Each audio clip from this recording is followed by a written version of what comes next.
Chris Ducker, thank you very much for being here with us today. It's all my pleasure. As we were saying in London, I'm as happy as Larry. I like it. I like it. We say that here too. I don't know who Larry is. Have you ever met Larry? I have not met Larry. I want to meet him. He sounds like a very happy guy. I want to know what he does to be so happy. This is a ridiculous way to start the show, well, but carry on. He probably wouldn't be living in London if he was that happy. Yeah, absolutely. How have you been, my man? Very well, very well. A little birdie has told me that you have written a new book. I have. Can I do a front cover shot? I'd love one. There you go.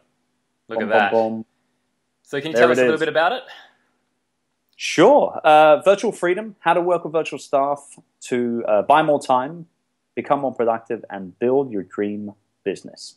It came out of a combination of me suffering burnout in late 2009 and falling victim of what I talk about in the book under the title of superhero syndrome, believing I could and needed to do everything in my business myself. So I tell a little bit about that story and the journey that I made in 2010 to eradicate and remove myself from the business as much as possible.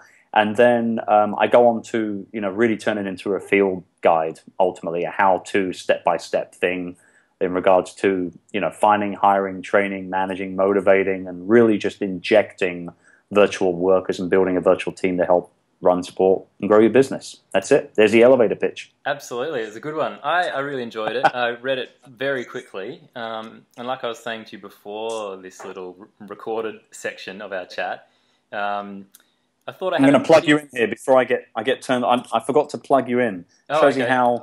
Yeah, I don't want us to get cut off. Go on, carry on, my man. Where was I? Yeah, I thought I'd start this little bit by talking about my experience with virtual staff.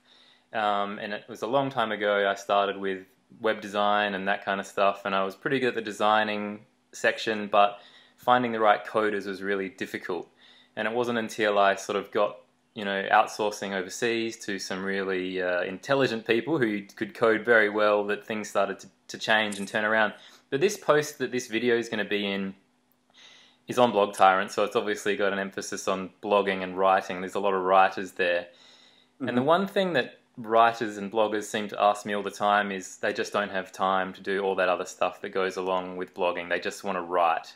And so I was hoping maybe you could give us a little bit of an idea about how these bloggers could use virtual staff, in a small way to start off so that they can just do more writing and less coding, SEO, etc. Yeah, I mean, that's the holy grail, right? Is to do what we want to do, what we're best at doing all the time. That's what everybody wants. And it's funny, I've been blogging 4 years now. I've been podcasting almost 4 years as well. It was only about 4 or 5 months for me to go from like literally never writing a blog post to becoming a blogger to becoming a podcaster. There was like a 5-month gap between all those things happening. And as I have blogged more, and now I've written this book, and I speak more and more and more now, I've discovered that what I want to do for a living? I want to write. I want to blog. I want to write books, and I want to speak. That's what I want to do now for the rest of my career. I'm 40. I'm old now. That's why I have no hair. It's as simple as that. And I've discovered that if I want to do all these things, there are things that even I've been doing online myself that I shouldn't be doing. Yep. And these are probably exactly the same sort of types of thing as readers of of your site are going to be experiencing as well. So let me list down a few right off the top of my head. Marketing your new blog posts on social media. Yep. Okay. Doing little tweetable images and graphic design on social media, particularly Facebook. We know how that's so important nowadays, right? Replying to inquiry emails for products and services that you might create as a blogger. How about researching certain subjects that you might potentially be thinking about writing about as well? That's a massive, massive time drainer, researching. Yeah. And I mean, that's just a handful of stuff right there, right? Now, I mean, here's another perfectly good task as well, and this is very clearly in my head because I talked about it just earlier on today.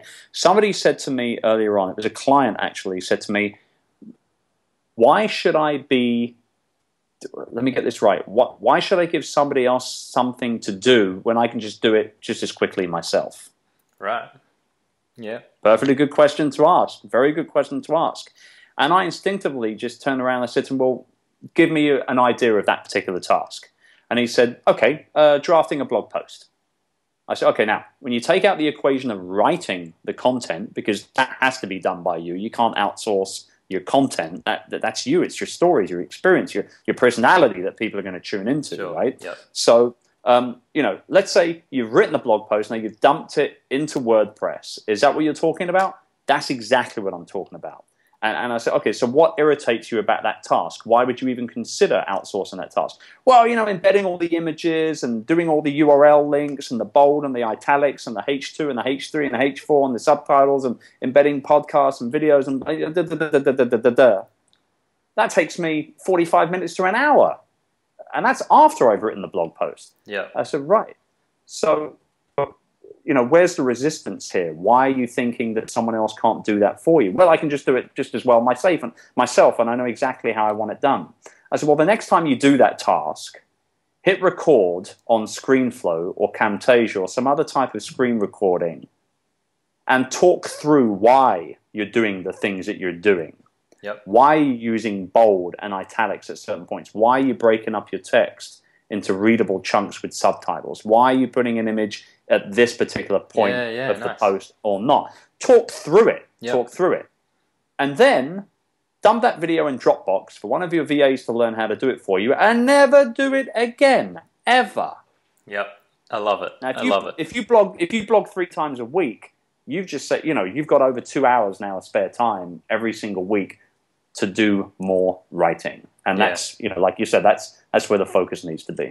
I love it. I love it. So one of the things that you said in the book, because I'm going to prove that I read the book now, was hire for the role. I probably won't remember what I wrote. Go on.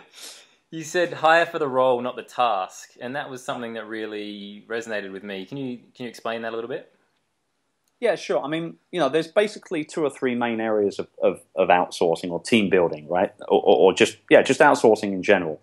So a couple of them I kind of put in the same camp, and that is task-based outsourcing and project-based outsourcing. And the reason why I couple those together is because once those things are done, they're done forever, and everybody moves on, and that's it, right?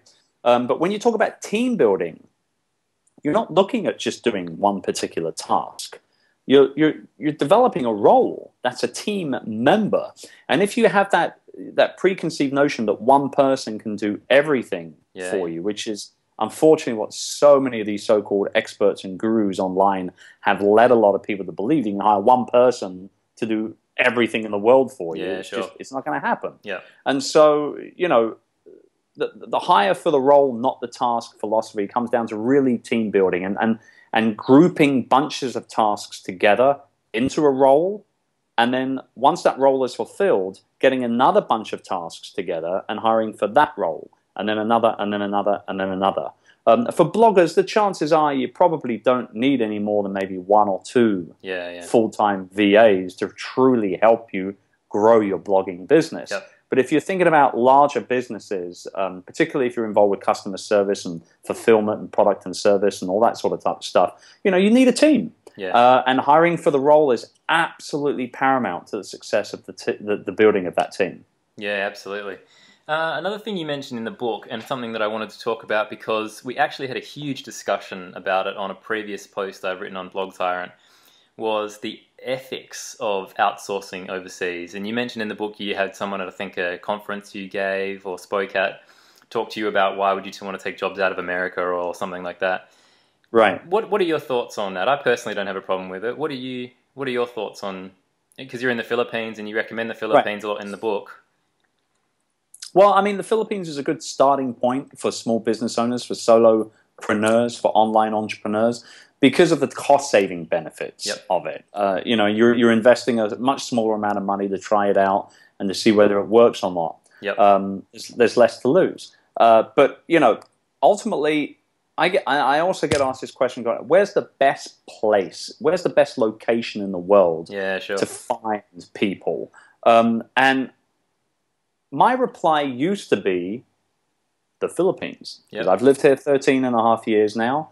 I have a huge a huge number of employees here, Yep. and I love the Filipino VAs. But here's the thing: times have changed, and as I have grown as an entrepreneur that utilizes outsourcing himself over the last 3-4 years or so, I've changed my overall view of that as well. And I think there are certain tasks that you should not be outsourcing overseas. You should definitely keep closer to home.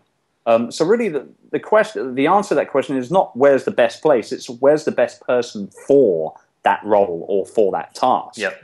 And that's where you should be going. But ultimately, in terms of a moral issue or anything like that, this is a personal opinion piece at the end of the day, right? You either have a problem with it or you don't. The fact of the matter is, and when you look at America, for example, and I love the United States, I spend so much time there every year now, it's probably like, I like it more than the UK, and I'm from London, right? So, what does that tell you? But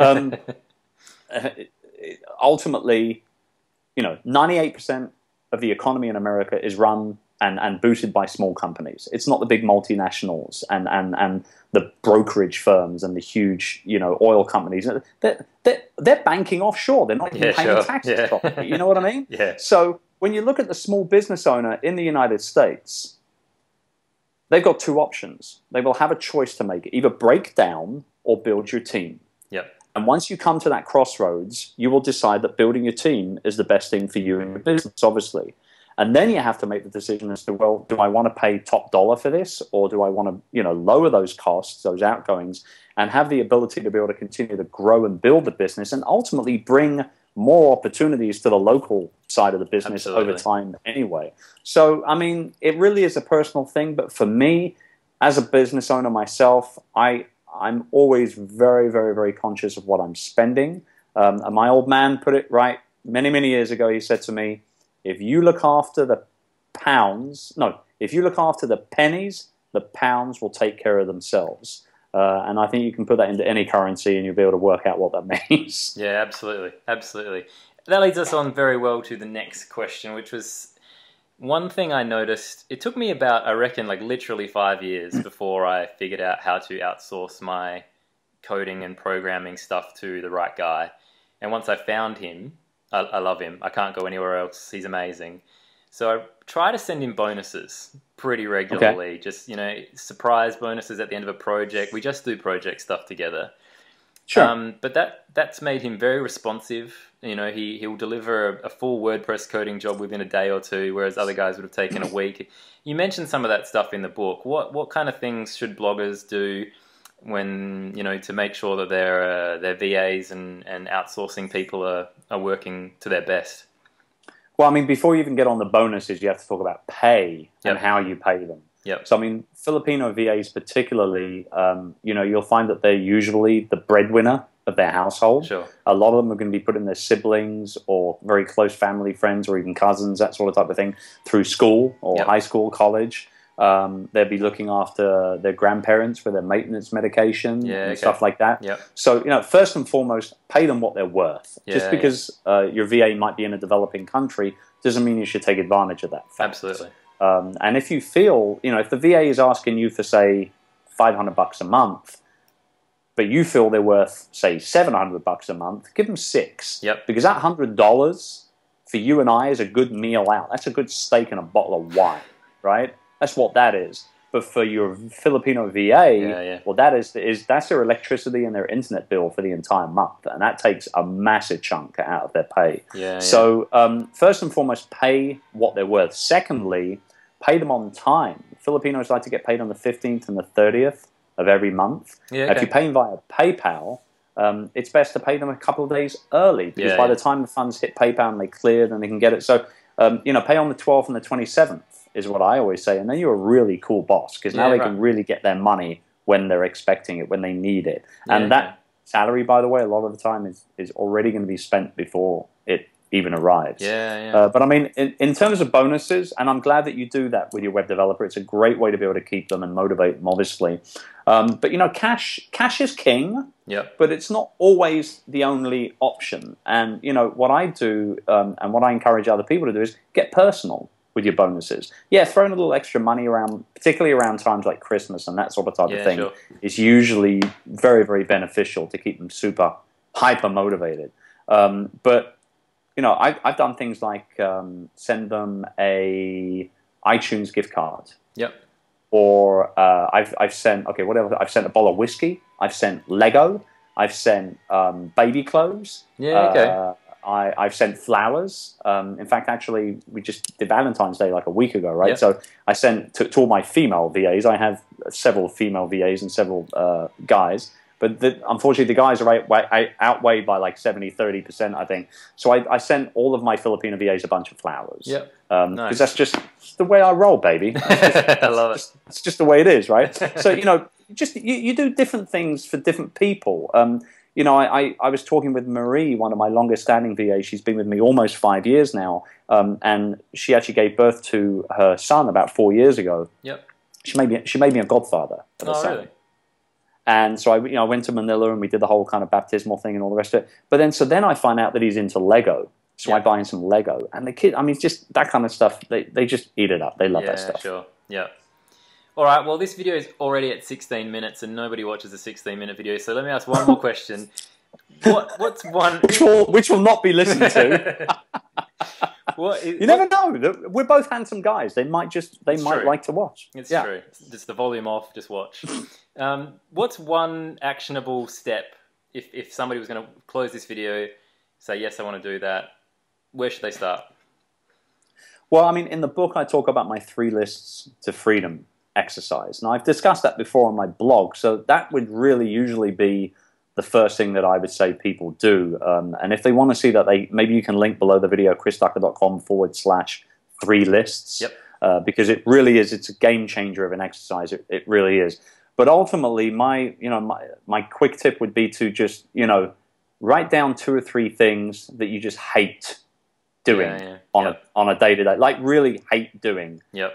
And then go up to Odesk or Freelancer on one of those outsourcing sites out there and spend the 20, 30, 40, 50 bucks, whatever it is, to get that thing done by somebody else. Yeah, cool. Have a look at the value of the work or the quality of the work and the value, rather, that it brings to you and not having to do it and the time that you get back from not doing that. And then start quantifying as to, exactly how much extra time you can buy in your day as a professional blogger to be able to help, really build and grow your business. Absolutely. Virtual freedom, where do they get it? When do they get it? Well, I don't know. When's this going to go live? Well, if they're watching it, it's live already. Okay. Yes, it is. But, okay, so, we're recording this on the 20th of February, right? Yeah, it's still February, yeah. Yep. 20th of February. This year is just going way too fast. Agreed. And so the book comes out April 1st. Yep. No April Fool's jokes guaranteed this year. I got a lot of people off guard with one I did last year. Nothing this year, I promise. Oh yeah. It was. You can go back into the blog archives. I talk about my mini retirement, and you'll see what I'm talking about. It was it was right up there with Richard Branson's glass bottom plane that he had. Oh, dude, he did like a Photoshop image of like a passenger plane with a glass bottom on it. It was brilliant. That's amazing. So where the hell am I? Oh, yeah, the book. April 1st it comes out. It is available for pre-order on Amazon and BarnesandNoble.com and all those other places. Cool. You can buy it in the stores as of April 1. Or you can visit the mini site, virtualfreedombook.com. There's lots more stuff up there as well. Great. I'll whack that link up there. Chris, thank you very much. No, thank you for having me on, mate. It's been a blast as always. No worries. Catch you later.